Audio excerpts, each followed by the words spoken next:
Most of the time, sports and political or social issues don't go together. Sports are here for us so that we can think about something positive, so we can be together and have community around something benign, something fun and great. I don't come to work every day to talk about serious things. There are other TV networks and radio shows and a whole internet for that. But we cannot be silent on a day like this, in the wake of the weekend in Charlottesville, Virginia, where the ugliest reality in American society revealed itself again.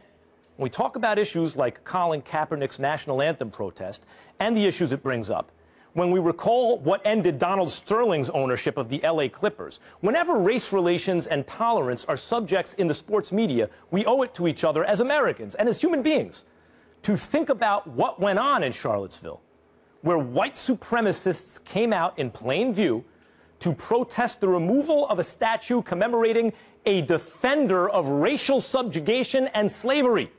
The neo-Nazi white supremacist gathering can only be understood as that, a call for intimidation, discrimination, segregation, and subjugation. And why should we all keep it in mind? I'm a white guy and oppose bigotry, period. The white people I know well feel the same way, and those with whom I come into contact presumably do too. If you're not a person of color and you're listening to me right now, chances are you also feel the same way. But that doesn't mean that bigotry doesn't exist and isn't a persistent problem for far too many. It does mean that complacency among white people of goodwill is also a real problem. Well, that should have changed a long time ago. What we saw in Virginia exists and always has. It's ugly. It reflects on all of us. And it makes us sad and angry and ashamed. Remember those feelings. And the next time a person of color, maybe a famous athlete, or maybe just a person you know, points out that there is real ugliness and strife every day in our country, listen and understand.